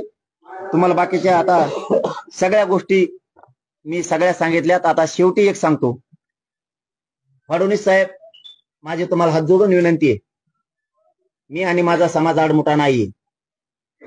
माझ्या सरकारी नोंदी आहेत, आमचे गॅजेटेड आहेत, ते सगळे 26 तारखेच्या आत अंमलबजावणी करा. तुम्हाला आणखीन संधी हातातून गेलेली नाही. तुम्ही कोणाचं ऐकताल आणि तुम्ही आडमुठापणा करायला जाताल. मराठी ह्या वेळेस तुम्हाला भारी भरणार आहेत. आणि तुम्ही जर नाहीच ऐकलं, तुम्हाला जर वाटलं सत्ता सत्य पुढे शानपण चलत नसतं, तर तुम्हाला सांगतो, जर मराठ्याच्या पोराला एक नुसती काठीने जरी डवचिलं तर मी सरकार उचलून फेकणार, हे पण तुम्ही देणार. मी मुलाहिजा करणार नाही. माझ्या पोरात आणि माझ्या समाजात जातीत माझा जीव आहे. मी तुमचा कसलाच विचार करणार नाही, हे सुद्धा तुम्ही ध्यानात ठेवा. म्हणून माझी पुन्हा या प्रेसच्या माध्यमातून मी 4 ते 5 वेळेस तुम्हाला आग्रहाची विनंती केली. आम्ही तुम्हाला 2 वर्षापासून मागणी करतोय. 4 महिने झाले तारीख डिक्लेअर केलेली, 2 महिने झालं तुम्हाला सांगितलेलं वैयक्तिक. आमच्या सरकारी नोंदी जेवढ्यात त्याचा आधार घेऊन तुम्ही मराठा कुणबी कायदा पारित करा, अंमलबजावणी करा, गॅजेटियरची सगळ्या अंमलबजावणी करा. ही तुम्हाला विनंती. आणखीन वेळ गेलेली नाही. एकदा जर मी इथं सोडले अंतरवाली 27ला 10 वाजता, चर्चा फेरच्या बंद. मुंबईत आझाद मैदानला गेल्यावर मग चर्चा झाले. सांगतो, आपल्या सगळ्या मागण्या रास्त्यात बऱ्याच जणांना त्या पटल्या, हळूच कण देत पण पटल्या. त्यांना वाटतंय खरं आहे, पण म्हणतात. पण याचा अर्थ त्याला राजकीय काहीतरी मिळायचंय म्हणून पण ते उगाच मराठ्याच्या विरोधात लढत आहे. बोलायला नको होतं मी ओबीसीसाठी लढणार, कारण मराठ्यांनी मतं तुम्हाला दिलेत. तेव्हापासून मराठे तुमच्यापासून तुटल्या. मराठ्याची लाटच उचलली. तुम्ही ओबीसीसाठी लढणार आणि मराठ्यासाठी का नाही लढणार? कारण सत्ता मराठ्याने दिली. इतक्या लवकर तुम्ही मराठीचे उपकार फेडायला नको होते, इतक्या लवकर तुम्ही उलटायला नको होतं, पण तुम्ही उलाटला. त्याचं शल्य, त्याचं दुःख मराठ्याच्या काळजात त्याने घर केलंय. कारण ज्याने बटन दाबलंय त्याची जात जागी झाली. आता तुमचं बटन दाबणार की मी तुम्हाला मोठं करायला मतदान केलं, पण आज माझे पोरं मोठे करायचे. मी भला तुमच्या पक्षाचा आहे, तुमच्या सरकारचा आहे, पण माझे पोरं मोठे व्हायला लागले, तर तुम्ही आरक्षण देण्यात मोठे होऊ देणार. हे मराठ्यांच्या पक्क्या मनात आता खुणगाट झालेली. त्यामुळे मराठी सगळेच मुंबईकडे निघालेत. अर्ध्या आमदाराचे मला फोन येते त्यांच्या, मग आपलं लफडा असं असतं, मग कसं सांगून टाकत असतं. ते म्हणजे आमची लय बेजारी चालली, पण आम्ही हाय सोबत. आता इथं बैठकाला नाही दिसणार, पण मुंबईत दिसू. म्हणजे मराठ्यांचे कार्यकर्ते सुद्धा आता पेटले. दुसरा शब्द फडणवीस साहेब तुम्ही बोलायला नको आता पुन्हा. मी शेवटाकडे आलोय. पत्रकार बांधवांनी प्रश्न विचारला, मराठी मुंबईत यायला लागले. ते म्हणले पोलीस बघून घेते. पोलीस बघून घेते, धमक्या द्यायला लागले का तुम्ही मराठी? मग पोराठी लाटच उसळल्या. तुम्ही गोडी गुलाबीने काही करू शकता, दादागिरी नाही करू शकत तुम्ही मराठीची. आणि मी दादागिरी करायला मुजिता नसतो. मी मुंबईत येणार आहे. आता तर मुंबईत येणार आहे. आता माग हटत बी नसतो. कोण आडीतोय बघतो जात. तुम्ही दादागिरीची भाषा नाही करत. अरे पालकत्व राव तुमच्याकडं, तुम्ही ज्येष्ठात मोडता. आणि तुम्ही पालकत्व स्वीकारून तुम्ही संविधानाच्या पदावर बसताना तुम्ही म्हणता पोलीस बघून घेते. पोलीस म्हणजे देवेंद्र फडणवीस, आणि देवेंद्र फडणवीस म्हणजे पोलीस. त्याच्यात काय बदल नाही. पोलिसाला दोष नाही देणार आम्ही. आणि पोरांना सांगतो, पोलिसाला आयला सुद्धा म्हणायचं नाही. काय करतोय करून घेतोय ते देवेंद्र फडणवीस, हे लक्षात ठेवा. करणारापेक्षा करून घेणारा दोषी ठरवायचे इथून पुढे. आपल्याला उलट्या दिशेने नेलंय लोकांनी, करणाऱ्याच मागं लावलंय. आणि करून घेणारा मजा तेवढे आणतोय ना. करून घेणारा महत्वाचा दोषी, करणारा नाही. आणि पोलिसांना सांगतो, माझे गरीबाचे लेकर आहेत, नादी लागू नका. आमची जेवढी साथ पाहिजे तेवढी आम्ही तुम्हाला देणार आहे. तुमची ट्रॉफिक जाम झाली, गणेश उत्सवाला काही प्रॉब्लेम आले मुंबईत, 1 लाख पोरं स्वयंसेवक आम्ही तुम्हाला द्यायला तयार आहे. आणि गणपती उत्सव आमचा पण आहे, तुमचा पण आहे. आणि मराठ्याला सांगतो, सणावारात गुतू नका. एखादे पोळी खातान, भजे खातान, हागून येताना मोकळे होता. आयुष्याचं लेकराचं वाटोळ होईल. सण पुन्हा येतील, पुन्हा करू. घरात 50,000 1 लाख जर पगार आला, दणक्यात उत्सव करू ना. पोरं पोरी नोकरीला लागून दे ना, दणक्यात करू. आपण का हटणार आहेत काय? अजिबात नाही. वारकरी संप्रदायाचे, हिंदू धर्माचे सगळे संस्कार संस्कृत्या पाळतोय आपण. कमी पडणार नाहीत. पण एखाद्या वेळेस संकट असल्यावर कमी. माणूस एखादा वारला, काय झाला तर आपण एक सुतक पाळीत. नंतर करतो, पुढच्या वर्षी दणक्यात करू. यावेळेस गणपती सगळे मुंबईत घ्या, आपल्या गणपती बाप्पाला बघू द्या समुद्र. काय अडचण आहे? मिरवणूक ग्रामीण महाराष्ट्राची मुंबईकडे चालली, काय अडचण आहे का? दरबारीनं उठले का आपण इथं टाकतो आपला गणपती, बिचाऱ्याला एखाद बार समुद्र बघू द्या, पवित्र समुद्र आहे राव. आपल्या गणपतीने बघू नये का? 5 देव बाप्पा घेतले आरती म्हणायला, आणि तिथं भेटतो नाही भेटतो, 5 देव बाप्पा लगेच संघ घेतले आरतीला, काय अडचण आहे का? तिथं घालिंग लोटांगर सगळे आरती सुरू. आणि एले साहेब रे येतं, तुम्हाला माहित नाही गरीब मराठ्यांनो, आपला 11 दिवसाचा गणपती, 12 दिवसाचा. अरे आमच्यात कुवत आहे 3 महिन्याचे करू. हा 10 दिवसात काय हे किती चाबरेत बघा, यांचा 1.5 दिवसाचा परातीत घेते असा निघाला गिरगड चौपाटीवर. आपण म्हणलं कमून 1.5 दिवसात मध्ये तिला लय काम असत, तिला विचारलं का कमून 1.5 दिवसात मध्ये, त्यांना तेले बिजी असतात आमच्या हमेशा, म्हणून यांचा 1.5 दिवसाचा. किती हुशार आहेत बघा. आपले उत्सव आपले परंपरा आपण पाळूच, काही वेळेस समाज संकटात असला ना त्याला आधी जिंकून न्यायचं बघायचं. समाज संकटात सापडला ना जेवतं ताट बाजूला लोटायचं आणि सामना करायचा. असं कधी झालंय का? एखादा तुम्ही घरात बसलात, मारायला आला, मग तुम्ही त्याला म्हणलं थांब मी जेव होतो, कपडे घातले नाही आणखी मग मारामारी करू आपण. जसं असेल तसं सामना करावा लागतो. तसं समाजाने समजून घ्या, लेकरा बाळाच्या आयुष्याचा प्रश्न आहे.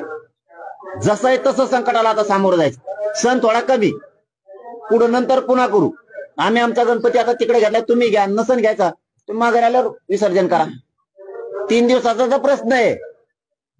27ला बसवा किंवा 26ला संध्याकाळीच बसवा. 27ला बसू नका, 26ला संध्याकाळी बसवा. 3 दिवसांनी माघारी या, चलून द्या पुन्हा. काय सूट पाहिजे आणखी? म्हणून मराठा समाजाने समजून घ्या, मुंबईकडे गैरहजर तुम्ही राहिलात तर मराठा समाज तुमच्यामुळे हारला, हे ध्यानात ठेवा शब्द आजचा. तुमच्यामुळे समाज हारला, माझी जात हरून देऊ नका. जातीला लय किंमत आहे. जात जर एकदा मोडली तर पुन्हा येणार नाही. जातीच्या डोक्यावरती आरक्षण घेऊन गुलालच फेकायचे 29 तारखेला, म्हणून सगळ्यांनी मुंबईकडे चला. पाटील, 29 तारखेला मनोज जरांगे पाटील यांचा जो मुंबईला मोर्चा येतोय, हा मोर्चा म्हणजे मुंबई उच्च न्यायालयाच्या मराठा आरक्षणाच्या प्रलंबित केसवर दबाव आणणारा राजकीय कंटेंट आहे किंवा कंटेंट ऑफ कोर्ट आहे, अशा प्रकारचा आरोप जो आहे तो ऍडव्होकेट गुणरत्न सदावर्ती यांनी केलेला आहे. आणि आझाद मैदान पोलीस ठाण्यामध्ये त्यांनी तशी तक्रार दिलेली आहे. येऊ देऊ नये जरांगे पाटलाचा मोर्चा मुंबईमध्ये, त्यांना थांबवावं आणि त्यांच्यावर गुन्हा दाखल करावा. म्हणजे तुमच्यावर कोण म्हणलं गुन्हे? गुणरत्न सदावर्ती. अरे बाबा, कोर्टात जे आरक्षण आहे त्या मागणीला चाललोच नाही आम्ही. दबाव आणायला आम्ही ते आरक्षण द्या म्हणत नाही. तर 10% आमचा विषयच नाही. ते सटकेल लोकांचं काम आहे. सटक्या बुद्ध्या खराब झालेल्या आहेत ना. काय असतं आता, काय काय लोकांना नुसतं राजकीय नेत्याचे बुटं चाटायची सवय लागली, त्याच्यामुळे त्यांच्यावर आम्ही बोलत नाही. ते कोण आहे त्याला गिनीत नाहीत आम्ही. बोललो असलं ते शब्द मागं घेऊ, काय त्याला मी बोललोच नाही, आईवर बोललोच नाही मी त्याच्या. तुम्ही शिवीत दिली असं ते व्हायरल होते, ते शब्द मागे घेतो. बोललो असेल तर बोललोच नाही, पण ते शब्द मागे घेतो. काय करतो? पण आरक्षण द्या म्हणा. मग आरक्षण बी द्या, कारण आमच्या बी आई बहिणी, आमच्या बी आई रात्रंदिवस राब कष्ट करतात. त्यांचे लेकरं फाशी घ्यायला लागलेत. तुमच्या आईप्रमाणे आमच्या बी आईला तोला जरा, आणि त्या आईच्या लेकराला आरक्षण द्या. मी तर बोललोच नाही, आणि ओघात बोललो बी असेल तरी ते शब्द मी मागे घेतला आणि मोठ्या मनाने घेतला. त्याच्यात काय नाही एवढं. आमच्या मोठ्याच म्हणायचं, तुमच्यासारखा आडमोठापणा नाहीये. पण स्वतःच्या आई दुसऱ्याच्या आईला पण तोला, कारण आमच्या आई रक्ताच्या थारोळ्यात पडल्या होत्या. ते बी बघा, त्यावेळेस माझ्याच पोलिसाला हाणलं म्हणले होते. त्यावेळेस आमची आई नव्हती का? त्यावेळेस नव्हती आमची आई. कोण प्रवक्ता फरवक्ता शेण खातो कामन धामाचा, तवा आई नाही दिसली का आमची तुला? कोण बाई बोलली म्हणतात ना तुम्ही, तिला तवा आई नाही दिसल्या का आमच्या? काय बोलते रे? तवा कुठे गेलती तू? कोण वाघिणी ती? कवर शाळा समजली सरकारच्या. आमच्या आई रक्तात थारोळ्यात गेली तेव्हा कुठं मिळती? आमच्या एवढ्या 3-3, 4-4 वर्षाच्या पुरी रक्ताच्या थारोळ्यात पडतो. झोपली होती का तू? तेव्हा नाही तुला आमची आई दिसली? तेव्हा नाही का तुझी जात जागी झाली? कवर खेटरसाठी दिरे कुणाच्या नादी लाग माय लागून लागून तू बाई येत आमजो बी बाय ते शिकू नको तसलं. आमच्या आई बहिणीवर 307 किलो तयार केल्यावर जमन का? आणि लईच माझ्या नादी लागली मी तो सगळं कापड उचकीन. आणि तो माहिती येईन बी संध्याकाळ पोत मला बघ येते का नाही. हो तुमचे काय काय येतं सगळं सांगते मग मला लोक की संध्याकाळपर्यंत उगा नादी लागू नको. तिची आईची लय माया आली तुला आमदार खासदार व्हायचं असं. आमचे पोरं फाश्या घ्यायला लागलेत. आमच्या पण पोरी आहेत आमच्या सुद्धा आया आहेत.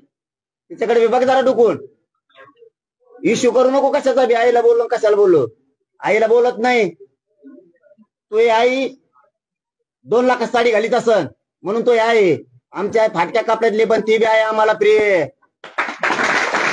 नाटक करतो काय काही व्हिडिओ टाकतो काय करतो सोशल मीडियावर टाकले काय मुख्यमंत्र्यांनी स्वतःच्या लय लागलं का? आमच्या आईचं का नाही टाकलंस? बॅड हल्ला झाला म्हणून. तू तर म्हणला बायानेच हाणलं पोलिसाला माया. तो हे पोलीस आहेत काय? ते कम नाही टाकलं रे नाटक करतो. मला माझ्या आईला बोलले तो आहे तुला प्रिय आमची आई आम्हाला प्रिय आहे रे फडणवीस. चल येतोय मुंबईला शिकवायला काय नाटक. एक शब्द बोललो तो स्वतःच्या अकाउंटवर टाकतो. आम्हाला वाटलं शहाणा आहे. तुला वाटलं नेरेटिव्ह पसरेन मी पुन्हा आपल्या आईचं ते सोशल मीडियावर टाकलो लोक दूषित करीन. लोकांना काही देणं घेणं नाही. लोकांनी ओळखीलं आमच्या आईला हाणलं तेव्हा तू काही नाही बोलला. तू आईला बोलला म्हणून तुला एवढं लागलं तर तू तुला बाग. तरी पण मराठी तुटून निघतेत मुंबईकडे नाही मोजीत मराठी कुणाला. आईला एक शब्द बोललो का नाही बोललो मला माहिती बी नाही. तरी मी शब्द मागे घेतला. आमच्या आईचं काय रे हे आंतरवलीत येऊन बघ चालता येते का आमच्या माया माऊल्या आता बाजार झोपलेल्या चल तुला दाखवतो. काही पोराच्या पोटात गोळ्या गेल्यात मासानं त्याला असं आटोळं पिटोळं केलंय चौकून. नाही ऑपरेशन होत लिलावतील नाही झालं. देवेंद्र फडणवीस आणखी काय सांगतो रे व्हॉट्सअपला टाकतोय कशाला टाकतो तू? आमच्या आई कमरात वाकल्यात नाक तुटून गेले नाक फायबरचे बसविले दुसरे. म्हणा माझ्या आईला बोलले आईवाला कोणा शिकितो आहे? आमच्या मराठीच्या आईचे पोर आत्महत्या करायला लागले आरक्षणामुळं. लाज वाटले बाई तुला मुख्यमंत्री येतो. आम्हाला शिकवायला लागलास. तुला स्वतःची आई वाटती बाकीच्या मराठीच्या आई नाही वाटत तुला? त्या पोलिसाला सस्पेंड करायचं देवेंद्र फडणवीस तो बढती दिली. यांनी बढती दिली सगळ्याला. मोठ्याला पोस्ट दिल्यात मराठ्याला हाणलं म्हणून. इतका आनंद व्यक्त केला तो. तुपल्या आईला आधी नाही बोललो मी. आधी मपल्या आईला हाणलं मराठ्याच्या तेव्हा तुपल्या आईला बोललो त्यावेळेस. आधी नाही बोललो. खानदानी अवलादे आधी कोणाचाच वाटा जात नाही. जातवान क्षत्रिय मराठीची पायदाशी. मोगम डायरेक्ट बोलत नाही कोणाला. आमच्यावर बोलल्यावर बोलतो. तुला हे बरं सुचलं तू आता एवढा व्हिडिओ कट करून तुपल्या आईचा तुपल्या सोशल मीडिया टाकायचा. गॅजेट टाक ना हैदराबादचं गॅजेट मराठी नोंदी थेट सांग ना ओबीसीच्या नेत्याला. मी व्हॉट्सअपला टाकलंय माझ्या सोशल मीडियाला टाकलंय की मराठ्यांचं गॅजेट आहे सरकारी नोंदी आहेत हैदराबादचं सातारा संस्थांचं द्यायला लागलो. हे टाक. हे काय टाकतोस? आरक्षण दे तुझ्या आईची पूजा करतो आम्ही. तुझ्या आईला बी आमचीच आई म्हणतो आम्ही. बघ म्हणतो का नाही? आणि तू पाठीमागही म्हणलो आधी तू आमच्या आई बहिणीचे डोके फोडलेत तेव्हा तुला बोललो डायरेक्ट नाही बोललो बंद कर रे चाळे. अरे मला नाही माहित तू इतकं रडकय म्हणून. तरी मला त्या रक्तात वाटलं होतं तू रडकयस म्हणून. आधी हिंदुत्वाचं रक्त म्हणला होता नंतर म्हणला मग ओबीसीचं रक्त. कोणाचं रक्त आहे तो? चुकीचं बोलत नाही. ह्यो पठ्य तरी कट्टर हिंदू आहे. वारकरी संप्रदायाचा कट्टर शिष्य आहे. आणि बोलून दाखवलं. ज्यावेळेस युती करायची होती त्यावेळेस मुस्लिम बांधवाला जाहीर सांगितलं होतं मीडियाच्या समोर मला माझ्या धर्माचा गर्व आहे स्वाभिमानी. मी कट्टर हिंदू आहे. धर्म परिवर्तन नाही करायचंय. सत्ता परिवर्तनासाठी मुस्लिम बांधव आपण एकत्र येतोय. तुम्ही 5 वेळेस मस्जिदीत नमाज पडा. तुम्हाला तुमच्या धर्माचा गर्व असला पाहिजे. मला माझ्या धर्माचा गर्व आहे. असं नाही बदली तुमच्यासारखं. एकदा जा पाकिस्तानला नवाज शरीफच्या पुरीच्या लग्नाला. एकदा घे शहानवाज हुसेन जवळ. एकदा घे पाशा पटेल जवळ मतदानापुरता. तुमच्यासारखं नाही.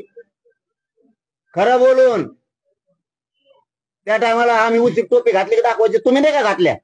ते आता तुमचे मोहन भागवत साहेब का काय आता जाऊन आलेत कोणत्या त्या मौलानाच्या बैठकीला 1-1.5 महिन्यापूर्वी. आता तुमचं जमतं. तुम्ही केलं की हिंदुत्व, आम्ही केलं की तेव जातीवाद. वा, कोणाला शिकवतो? इतकं रडको नको म्हणू, इतकं रडको नको. द्यायचं जीवावर आलं म्हणून असल्या सोशल मीडियावर टाका लागलाय. ते देवेंद्र फडणवीसच्या मराठ्यांना आरक्षण द्यायचं जीवावर आलंय म्हणून आईचा सहारा घेऊन आईच्या आडुंगी लपायला लागला. मराठा जात अशी भावनिक आहे, आईला मानती, संस्कृतीला मानती, धर्माला मानती, अशी मराठ्यांची जात. मराठ्यांना खरं आरक्षण द्यायचं जीवावर आलंय म्हणून त्याचा आईचा मुद्दा त्यांनी पुढे केलाय आणि आईच्या आडुंगी लपून मराठ्यांचा वाटोळा करायला लागलाय. नाही होऊन देणार, मराठ्याचा वाटोळा नाही होऊन देणार. ते बोललेला शब्द मी मागे घेतला. ओके. जरांगेंचा गणपती मुंबईत जाऊ देणार नाही, मुंबईच्या बाहेरच त्यांचं विसर्जन करू, असं लक्ष्मण हाके म्हणतात. कोणाच्या ना काही जोर एवढं मोठं चॅनल आहे असल्याचं काय असते. आम्ही महत्व देत नाही त्यांना. कोणाला महत्व द्यायचं कोणाला नाही आम्हाला चांगला माहिती. एवढी ताकद स्वतःच्या जातीसाठी लावा. आता बहुत दऱ्या खोऱ्यात मेंढ्या सांभाळणारे गोर गरीब धनगरांचे लेकरं मोठे होती. मराठ्याचं एकच भांडण घेऊन इकडं पुढं आपल्या स्वतःच्यासाठी लढावं. तिथं मर्दानगी दाखवा, तिथं लेकरं मोठे करावं आणि त्या समाजाला न्याय द्यावा, त्यांसाठी झुंजावं. मराठ्यात वाढ झुंजायचं वेळ. आणि मी त्यांना विरोधक मानलं नाही. आज नाही 2 वर्ष झालं सांगतो, आणि कधी मानणार पण नाही. कारण आम्ही रोज गाव खेड्यात ओबीसी मराठा बांधव एकत्र राहतो. राजकारणात ऐकून आम्ही डोक्या फोडायला मोकळे नाही एकामेकाची, आणि कधीच फोडू शकत नाही, फोडणार बी नाही. गाव खेड्यात आम्ही सगळे एक आहेत. रोज आम्हाला सुखात दुःखात एकत्र राहावं लागतं. एकमेकाला पाणी द्यावं लागतं, बैल द्यावं लागते, जनावर द्यावं लागते, एकमेकाच्या मोटरी सुरू करावं लागतात. आम्हाला टपऱ्यावर बसलो एकामेकाला घोडे लावित येत. आमचं धकत नाही एकमेकाचं, एकमेकाशिवाय इथं गाव खेड्यात आम्हाला नाही परवडत हे राजकारण्यांचं ऐकून. ते राजकीय स्वार्थासाठी बोलून जातात, पण गाव खेड्यातली सगळी विस्कटली जाते. त्यामुळे मी एकाही जातीला आतापर्यंत बोलायला दाखवा मला. नेते नाही सोडित बाप, त्यांचे नाही ना आमचे नाही. आमचे तर कोणत्या धाडाचे आहेत. मी जातीला आतापर्यंत बोललो नाही आणि बोलणार बी नाही. कारण आम्ही रोज एकमेकात राहावंच लागतं. सुख आलं दुःख आलं, कुणाला दवाखान्यात न्यावं लागतं, कुणाला काही एकमेकाच्या सुखात दुःखात जावं लागतंय. आम्हाला सगळ्या जागेवर एकत्र राहायला लागतं. यांचं ऐकून आमचं कोणतं पोट भरणार आहे. आणि ओबीसीचं ऐकत नाही. ओबीसीचा किती झटकाट आहे आम्हाला. ते म्हणजे तू तुला झेंडी तिकडं आमदार होतो, मंत्री होतो, इकडे आरक्षण मागायला दिलं सोडून लढतोय की मराठ्याच्या विरोधात आरक्षण देऊ नका. गरीब ओबीसींना वाटतं मराठ्यांच्या जर नोंदी सापडल्या तर गरीब मराठ्यांच्या लेकराचं कल्याण झालं पाहिजे. यांनी इकत भांडण घेऊ नये. मराठ्याच्या नोंदी नसत्या तर मग ठीक आहे म्हणते, मग आंदोलन करू. मराठ्याचं असून देऊ नका म्हणता तुम्ही. त्याच्यामुळे तेच उठलेत, त्यांच्यातून तेच उठलेत. ते एवढ्या एवढं काढी लावतं तेच चावर. पाटील शरद एकीकडे मुंबईकडे मराठा आरक्षणासाठी जात आहे, मात्र महाराष्ट्रात दुसरीकडे शरद पवार गटात खूप मंडल यात्रा काढण्यात आलेली. आता बोलू त्याच्यावर नंतर. मी कालच सांगितलं त्याच्यावर बोलू नंतर. पाटील, महाज्योतीकडून सुद्धा विद्यार्थ्यांचं विद्यावेतन बंद करण्यात आलं. कोणाचं? महाज्योतीकडून जे विद्यावेतन देण्यात येत होतं विद्यार्थ्यांना ते सुद्धा बंद करण्यात आलं. नाही, ते द्यायला पाहिजे. त्यात काय होईल मग? ओबीसीच्या लेकरांचा वाटोळा होईल. महाज्योतीच्या काही योजना जर बंद केल्या, सारथीच्या जर बंद केल्या तर ते लेकरांचा वाटोळा होईल. तुम्हाला लेकराला वाटोळा करायचा अधिकार नाही. कारण मी मागच सांगितलं होतं, मी जर जातीवादी असतो तर मला सांगितलं होतं मराठ्यांच्या पोरीला मोफत शिक्षण करतो. मी जातीवादी जर असतो तर मी म्हणलं असतं मराठ्याच्या पोरीला मोफत शिक्षण करा, कारण लढा मी लढतोय, महासमाज लढतोय. मी सांगितलं लेकीबाळीने काय केलं? सगळ्यांच्या जातीच्या पोरीला मला मोफत शिक्षण केलेलं पाहिजे. हे पहिला माणूस आहे मी सांगणार. आज ओबीसीच्या लेकीबाळी सुद्धा मोफत शिक्षण घेतात. जातीवादी असतो तर केलं असतं का? एवढं राजकारणासाठी करतं म्हणूनच ओबीसीने मला ओळखलंय. हे पोरग जातीवाद नाही करत, उलट मिळून देतय. आणि आमचे 4-10 जण आहेत उगाच मराठीच्या विरोधात पळत.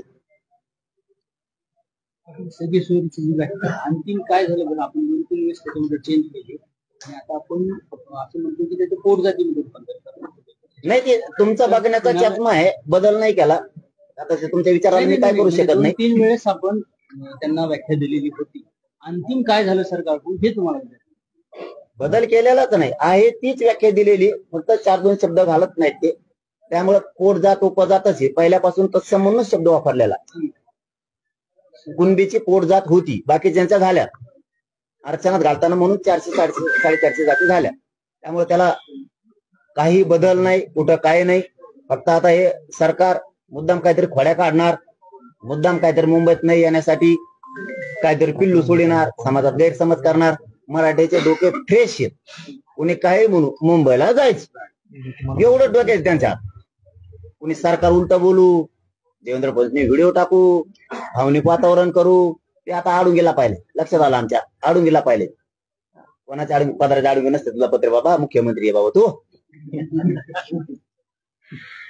सरकारकडून चर्चेसाठी येणार नाही, काहीच नाही सरकारकडून काय नाही. आणि त्या आशेवर मी आंदोलन करत नाही कधी, कारण ठरवून केलेलं आंदोलन कधीच यशस्वी होत नाही. मी बसतो आणि तुम्ही या सोडायला, यशस्वी होत नसतं. मला माझ्यावर आत्मविश्वास आहे, माझ्या समाजावर आत्मविश्वास आहे. आम्ही लढून मिळवतो आणि आम्हाला नाविलाज आहे. आम्हाला हजारो वर्षाचा इतिहास आहे, आम्हाला लढल्याशिवाय काहीच मिळालेलं नाही आतापर्यंत. आम्हाला लढूनच मिळावं लागलेलं आहे. त्यामुळे आरक्षण सुद्धा आम्ही लढूनच मिळवणार आहे. 29 ऑगस्टला आरक्षण घेणार आणि ओबीसीतूनच घेणार. एक मराठा. दोन उपमुख्यमंत्री अजित पवार आहेत आणि एकनाथ शिंदे. तत्कालीन मुख्यमंत्री इथे येऊन सुद्धा गेलेले होते. शिवरायांची शपथ देखील त्यांनी घेतली. या दोघांची काही जबाबदारी नाही का? आणि फडणवीसांची सुद्धा जबाबदारी आहे. ही ज्यावेळेस आठवण करून दिली अजितदादाची आणि शिंदे साहेब तुम्ही आम्हाला, त्याबद्दल धन्यवाद. पण तुम्हाला एक आठवण करून देतो.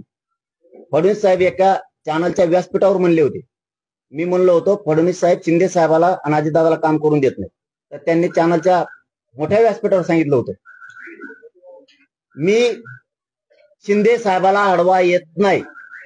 शिंदे साहेबांनी सांगाव मी अडवा येतो का. आता कोण सांगन का मला अडवा येतोय म्हणून. पण तरीही त्यांचं उत्तर त्यांना मिळालंय. तुम्ही जर त्यावेळेस म्हणलात मी आडवं येत नाही, आम्ही त्यावेळेस पुरतं मान्य केलं, ठीक. पण आता तेव्हा तुम्ही आडवे येत नव्हते ना. याचा अर्थ मराठ्याला तुम्हाला आरक्षण देत होते, याचा अर्थ असा होतो मी त्यांना आडवं येत नाही. याचा अर्थ तुम्हाला मिळू द्यायचं होतं. आता तुम्ही येत 8 महिने झाले कमी मिळाना. याचा अर्थ त्यावेळेस तुम्ही मिळून देत नव्हते, आताही तुम्हाला मिळून द्यायचं नाही. फक्त आता आईचा काहीतरी मुद्दा उकरून काढाय आणि आईला पुढे करून राजकारण करू नये.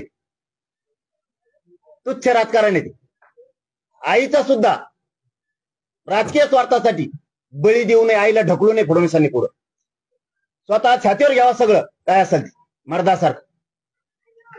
मायमाऊलीला पुढं नाही घालावं. राजकीय स्वार्थ आणि सत्तासाठी ते पट टिकायसाठी आईला सुद्धा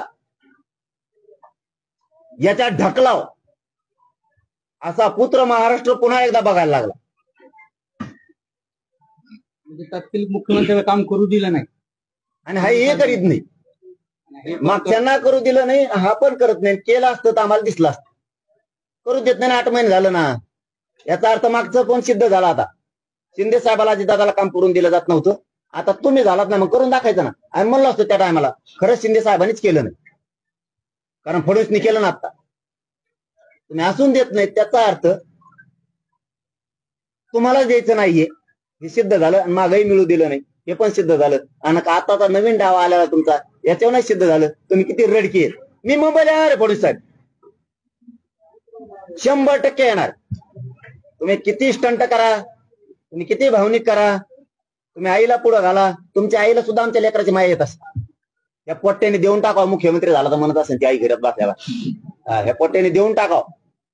गरीब मराठीच्या लेकराचा शापशिव्या घेऊ नये, त्यांचं वाटोळं करू नये. तू मुख्यमंत्री झालास, मनातले मनात त्या जातवान आईला वाटत असत 100%. पण तो आता राजकीय स्वार्थासाठी आईचा सुद्धा बळी द्यायला निघाला. चलो, धन्यवाद.